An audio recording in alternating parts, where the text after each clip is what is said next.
Welcome to the commerce at home. आज हम एक नया चैप्टर स्टार्ट करने वाले हैं। हम लोग लगभग कहां तक पढ़ चुके हैं? सेंट्रल बैंक तक। सेंट्रल बैंक, इससे पहले एसबीआई पढ़ा था, उसके बाद सेंट्रल बैंक पढ़ा था। आज हम लोग पढ़ने वाले हैं आरबीआई के बारे में। ठीक है, मीनिंग तो कल ही बता दिए थे सेंट्रल बैंक में ही, तो वही मीनिंग यहाँ भी लिख सकते हैं। अगर सेंट्रल बैंक की बात हो है तो यहाँ भी लिख सकते हैं। चलिए आगे की वीडियो हम देखते हैं कि क्या क्या है, आज हमें क्या क्या पढ़ना है। जो कुछ भी है इस टॉपिक में हम लोग यहाँ लिख चुके हैं और इसी का पूरा मतलब समझेंगे कि क्या क्या बात है। ठीक है, चलिए पहली बात, इस्टेब्लिशमेंट ऑफ आरबीआई कि आरबीआई कब बनी और क्यों बनी, वजह पहले जानना पड़ेगा। तो लास्ट वीडियो में हम लोग बात किए थे, क्या उसकी क्या वजह थी? क्योंकि कार्यभार बहुत ज्यादा हो गया था, डिपेंडेंसी ज्यादा हो गई थी इंपीरियल बैंक पर। इंपीरियल बैंक पे बोझ बहुत ज्यादा हो गया था, इंडिया का सारा काम वही देख रहा था, सरकार का भी और किसका, व्यापार का भी। ठीक है, तो इस वजह से सेंट्रल बैंक बनाया गया। एक सेंट्रल बैंक बनाया गया जिसका नाम क्या रखा गया? आरबीआई। ठीक है, कब बनाया गया? On 1 April 1935। ऑन 1 अप्रैल 1935। अच्छा, दो बातें हैं इसमें जो शायद आप लोग ना जानते हैं। क्या है उसमें? सबसे पहली बात कि यहां का जो आरबीआई सेंट्रल बैंक है उसने दो देशों और के लिए काम किया। कौन कौन से देश के लिए? पहला पाकिस्तान के लिए, दूसरा बर्मा के लिए। जब 1935 में बना ना, तो उस टाइम बर्मा का विभाजन हुआ। बर्मा का विभाजन हुआ। अब बर्मा का जो विभाजन हुआ तो 1935 से लेके 1942 तक, 1935 से लेके 1942 तक बर्मा का सेंट्रल बैंक भी था और इंडिया का भी सेंट्रल बैंक था। इंडिया का भी सेंट्रल बैंक था और बर्मा का भी सेंट्रल बैंक था, यही आरबीआई। ठीक है, उसके बाद आरबीआई जब बना चलता रहा। जब इंडिया का विभाजन हुआ, इंडिया जब पार्टीशन हुआ इंडिया पाकिस्तान का, तो पाकिस्तान का भी ये आरबीआई ही सेंट्रल बैंक। ठीक है, कब तक रहा? 1948। और मंथ क्या था? जून। क्या था? जून 1948 तक इसने पाकिस्तान के आरबीआई सेंट्रल बैंक के रूप में काम किया। ठीक है, अच्छा उसके बाद नेशनलाइजेशन हुआ इसका। अच्छा, नेशनलाइजेशन मतलब राष्ट्रीयकरण कर देना। सारे शेयर किसके बना देना? गवर्नमेंट के बना देना। किसके बना देना? गवर्नमेंट के बना देना। उससे पहले तो गवर्नमेंट का नहीं था ना, उससे पहले तो गवर्नमेंट का नहीं था। नेशनलाइजेशन कब हुई? 1 जुलाई 1949। ऑन 1 जुलाई 1949। अब जब इसका नेशनलाइजेशन हुआ बेटा, तो नेशनलाइजेशन होने के बाद सारे शेयर किसके हो गए? गवर्नमेंट के हो गए। सारे शेयर किसके हो गए? गवर्नमेंट के हो गए। गवर्नमेंट के होने के बाद जो भी शेयर होल्डर्स थे वो अपना अपना होल्ड किसको बेच दिए? गवर्नमेंट को। और सारा का सारा कमांड किसका आ गया? गवर्नमेंट का। ठीक है, अच्छा क्या रीजन था इसके कन्वर्ट होने का? मोटिव्स, क्या उद्देश्य थे? Motive of nationalisation of RBI. क्या आरबीआई प्राइवेट में रहता तो नहीं चलता क्या? अच्छा शायद चलता, या उतना अच्छा परफॉर्म नहीं कर पाता। क्यों? क्योंकि कोई भी प्राइवेट आदमी, आप कोई काम करोगे तो अपने भले के लिए करोगे, नहीं जी, अपने ही भले के लिए करोगे, दूसरे का सोचोगे। गवर्नमेंट किसके लिए बनती है? जनता के लिए। गवर्नमेंट किसके लिए बनती है? जनता के लिए। अब जनता के लिए जब बनी गवर्नमेंट किसके लिए बनती है? जनता के लिए। अब जब गवर्नमेंट ने अथॉरिटी ले ली उससे, तो अब वो किसका फायदा चाहेगी? पूरी जनता का फायदा चाहेगी। ठीक है, एक किसी पर्टिकुलर इंसान को फायदा तो चाहेगी। ठीक है, तो कुछ उद्देश्य ऐसे थे जिसकी वजह से उसका नेशनलाइजेशन किया गया। जैसे कि प्राइवेट सेक्टर के कुछ आदमियों का होल्ड ज्यादा था, शेयर ज्यादा लेके रखते थे, तो जो फैसला लेना चाहते थे वो ले लेते थे। वो चीज खत्म करनी पड़ी, वो चीज खत्म करनी पड़ी। खत्म करनी भी चाहिए थी। क्यों? प्राइवेट सेक्टर का आदमी होता, कोई बढ़िया बिजनेसमैन आदमी हो, आप सोचिए उसके हाथ में आरबीआई आ जाए तो क्या कर सकती? वो बहुत कुछ कर सकता है। हो सकता है डुबाई दे पूरा, हो सकता है पूरा बना ही दे, लेकिन फायदा किसका सोचेगा? वो सिर्फ अपना सोचेगा। जनता का सोचेगा वो? बिल्कुल नहीं सोचेगा। तो जनता के फायदे के लिए, देश के हित में आने के लिए उसने किसका नेशनलाइजेशन किया? उस आरबीआई का नेशनलाइजेशन। ठीक है, देखिए कुछ वजह हमने लिखी। Commercial nature of imperial bank. Imperial bank कैसे नेचर का था? व्यापारिक था। देश के हित में ये सोचकर काम नहीं करता था। जब तक कोई आरबीआई का काम ना हो तब तक वो देश के हित में कुछ सोच के नहीं करेगा। बात समझ में आ रही है?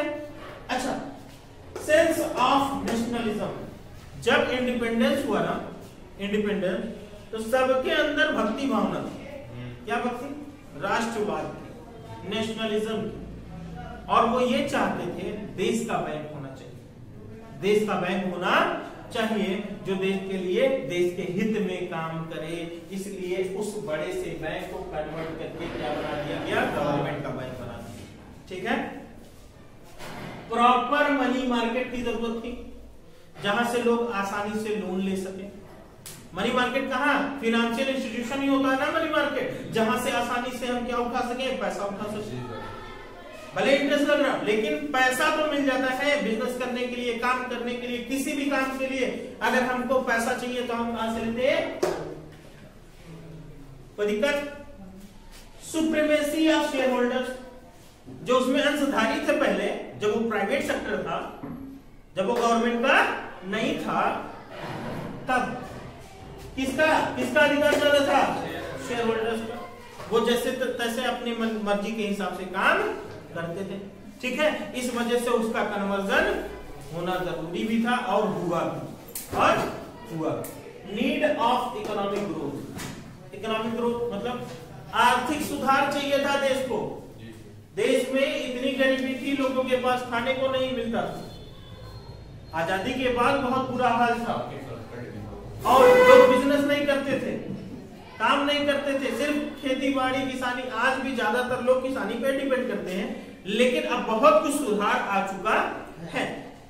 पहले तो बिल्कुल भी सिर्फ और सिर्फ किसानी का काम करते थे, खेती बाड़ी जो भी उपजाता था उसी से काम चलता था। इकोनॉमिक ग्रोथ मतलब आपको कुछ पैसा मिलेगा, आप उससे कुछ बिजनेस बनाइएगा, बिजनेस से कुछ कमाइएगा, तो अब आप किसानी पे डिपेंड नहीं हो पाएंगे। ठीक है, वहां से लोगों को हटाने के लिए ये बैंक हमारे लिए जरूरी था। पूरे देश के लिए काम करता है, पूरे देश को ये सर्विस प्रोवाइड करता है। अभी हम लोग फंक्शन में पढ़ेंगे सारी बातें, कहां कहां ये काम करता।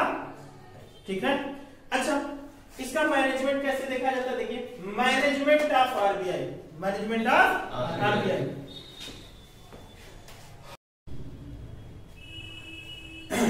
कैपिटल, पहली बात कि आरबीआई की पूंजी कितनी थी? ठीक है, आरबीआई की पूंजी थी बेटा 25 करोड़। कितना? 25। कैसे? 25 लाख शेयर थे, 25 लाख शेयर। हर शेयर का दाम कितना था? 100। हर शेयर का दाम कितना था? 100 रुपए। और इस वक्त वो सारे के सारे शेयर किसके हैं? गवर्नमेंट। किसके हैं? गवर्नमेंट ऑफ इंडिया के। और उन्हीं का पूरा अधिकार है, गवर्नमेंट ऑफ इंडिया का पूरा अधिकार। ऑफिसेस कहां पे है? पहले 4 ऑफिसेस खुली, लिखा हुआ news, north east west south. देखिए, नॉर्थ में दिल्ली में ऑफिस है, ईस्ट में कोलकाता में ऑफिस है, वेस्ट में मुंबई में ऑफिस है, और फिर चेन्नई में ऑफिस है। और भी ऑफिसेस खुली, 3 ठो और खुली है, जैसे कि एग्जांपल हम दे दे रहे हैं, लखनऊ खुल गई है। ठीक है, तो ऐसे ही ऑफिसेस शुरू में कितनी थी? 6-7 ऑफिस हैं अभी। ठीक है, 6-7 ऑफिस मिलके पूरा कमांड पूरे देश का कार्य देखती। ठीक है, आगे चले। कैपिटल कितनी थी? 25 लाख शेयर थे 100 रुपए के, तो कितना हो गया? 25 करोड़ की कैपिटल से कितने की? 25 करोड़ की, जो कि अब किसके हाथ में है? सारा का सारा शेयर किसके हाथ में है? गवर्नमेंट ऑफ इंडिया के। उसके बाद ऑफिसेस कहां कहां पे हैं? 4 ऑफिसेस शुरू में खुली, उसके बाद फिर 2-3 और खुली हैं। और उसका मैनेजमेंट कैसे देखा जाता है? मैनेजमेंट की पूरी चेन है। हर लेवल पे, जैसे कि आप जानते होंगे मैनेजमेंट का स्तर होता है, लेवल ऑफ मैनेजमेंट होता है, 3 लेवल पे पढ़े ना। इसी तरह लेवल में यहाँ में कई सारे बांट दिए गए हैं। पहले में आते हैं board of directors, board of directors, उसके अंडर में आता है गवर्नर, उसके अंडर में कौन आता है? गवर्नर। अब उसके अंडर में क्या आता है? डेप्यूटी गवर्नर, जैसे कप्तान होता है और वाइस कैप्टन होता है, ठीक उसी तरह गवर्नर और डेप्यूटी गवर्नर होता है, ठीक है। जिस टाइम गवर्नर अवेलेबल नहीं होंगे उस टाइम वो काम कौन करेगा? डेप्यूटी गवर्नर, ठीक है। लोकल डायरेक्टर, उसके अंदर में कौन आते हैं? Head chief manager, head chief manager, कौन से चीफ मैनेजर होते हैं? चीफ मैनेजर क्या होता है? जैसे समझ लो एक डिपार्टमेंट का एक हेड होता है, एक डिपार्टमेंट का एक हेड होता है, वही हेड मैनेजर होता है, ठीक है।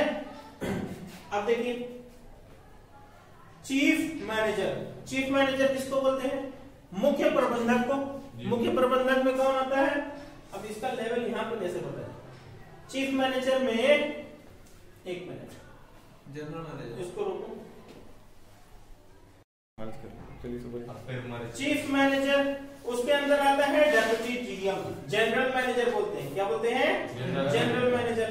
और उसका सपोर्ट करने के लिए एक सपोर्टिव जनरल मैनेजर होता है जिसको को जनरल मैनेजर भी बोलते हैं, क्या बोलते हैं? को जनरल मैनेजर। और उसके सारे स्टाफ, बाकी सारे स्टाफ, ये सबका जो अलग अलग होता है, अलग अलग काम बटे हुए हैं, और उसके अंदर काम करने वाले एम्प्लॉय क्या कहलाते हैं?